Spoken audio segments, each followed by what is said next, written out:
몽골 제국과 문화 교류, 총이 문치주의를 앞세우다. 태조 조광유는 당이 멸망한 이후 나타난 5대 19개 분열을 수습하고 당 멸망 이후부터 송이 중국을 통일하기까지 등장하였던 5 왕조와 10나라를 말한다. 왕안석의 신법, 소농민과 소상인을 보호하여 안정적인 조세 자원을 마련하고자 한 정책이었다. 이는 지주와 대상인의 이익을 침해하는 것이었기 때문에 보수파의 반발을 샀다. 조광윤이 960년에 송을 건국하였다. 송태조는 중앙의 군사 통제력을 강화하여 절도사 세력을 억제하고 문신을 우대하는 문치주의를 앞세워 황제의 권력을 강화하였다. 이를 위해 황제가 최종 시험관이 되어 과거 합격자의 등수를 결정하는 전시 제도를 도입하는 등 과거제를 개혁하였다. 과거제 개혁에 담긴 의도, 송은 문치주의에 따라 과거의 최종 시험을 황제 앞에서 치르는 전시를 시행하였다. 황제가 성적을 최종적으로 결정하였기 때문에 전시 결과는 이후 승진에 많은 영향을 끼쳤으며 선발된 관리는 황제를 스승으로 모시며 충성을 바쳤다. 따라서 전시는 황제에 대한 관료의 충성을 유도하는 역할도 하였다. 황제가 전시를 치르는 모습입니다. 왕안석이 신법, 소농민과 소상인을 보호하여 안정적인 조세 자원을 마련하고자 한 정책이었다. 이는 지주와 대상인의 이익을 침해하는 것이었기 때문에 보수파의 반발을 샀다. 송대에는 문치주의 정책을 펴면서 군사력이 약해지자 북방 민족의 침입이 잦아졌다. 송은 북방 민족에게 은과 비단 등의 막대한 물자세패를 제공하여 위기에서 벗어나려 하였다. 그 결과 재정 적자가 늘고 농민의 부담은 커졌다. 이 문제를 해결하기 위해 송에서는 왕안석이 개혁신법을 주도하였지만 보수파 관료들의 반발로 실패하였다.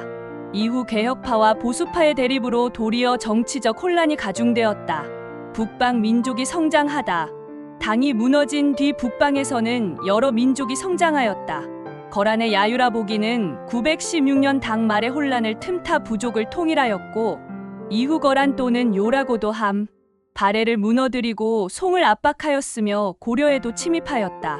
1038년 무렵 탕구투족이 세운 서하는 비단길, 길목에 위치하여 중개무역으로 번영하였고 독자적인 문자와 불교 문화를 꽃피우며 송을 압박하였다. 송은 매년 비단과 은 등을 보내는 조건으로 서하와 타협하였다. 12세기 초에는 요의 지배 아래 있던 여진족의 아구다가 1115년 부족을 통일하고 금을 세웠다.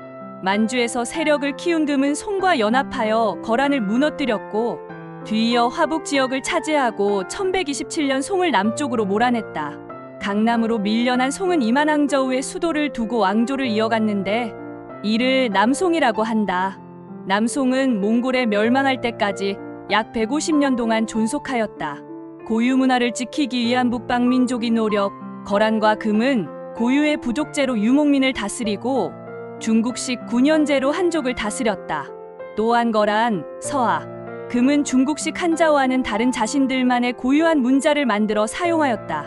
이를 통해 고유의 전통과 문화를 지키면서 한족을 효율적으로 다스렸다. 사대부가 지배층으로 떠오르다. 주인은 송대 유학자로 성리학을 집대성하였다. 송은 상업과 무역의 발달로 동전과 지폐인 교자를 만들어 사용하였다. 귀족 대신 사대부가 사회 지배층으로 등장하였다. 사대부는 유교적 소양을 중시하는 독서인이었으므로 가문보다는 본인의 능력을 중시하였다.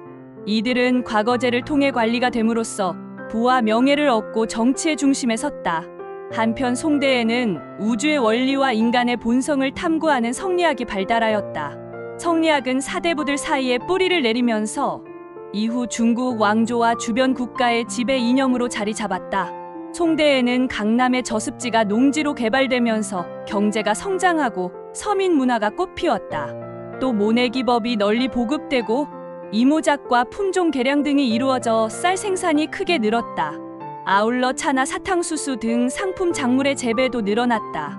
농업과 함께 상업, 수공업도 발달하였다. 상인수공업자는 동업조합을 만들어 자신들의 이익을 도모하였고 상업망이 확장되면서 전국적인 규모의 시장도 형성되었다. 이처럼 경제가 발전하면서 엄청난 양의 동전과 함께 지폐교자가 사용되었다. 송대에는 경제력이 향상된 서민층이 늘어나면서 서민 문화가 꽃피었다. 글을 읽을 줄 아는 서민이 늘고 구어체, 소설과 수필이 유행하였다. 찻집이나 시장, 연극 등의 오락 문화도 이때 등장하였다. 과학 기술의 발달로 해상 교역이 활기를 띠었다. 송대에는 활판 인쇄술이 발명되어 지식의 보급이 활발해졌고 문화가 발전하였다. 또 조선술과 나침반을 이용한 항해술이 발달하면서 해상 교역이 활기를 띠었다. 이에 따라 항저우나 취안저우 등 동남 연안의 항구는 고려, 일본 및 동남아시아와 아라비아, 서아시아 각국과 교류하는 국제 교역의 중심지로 발전하였다. 송은 교역이 이루어지는 항구에 시박사를 두어 대외 무역과 관세 징수를 맡게 하였다. 당시 중국의 주요 수출품은 도자기와 비단, 서적, 차 등이었다. 화약이 발명되어 새로운 무기가 제작된 것도 이 시기였다. 송대의 여러 발명품과 과학 기술은 이슬람 세계를 거쳐 유럽에도 전해졌다.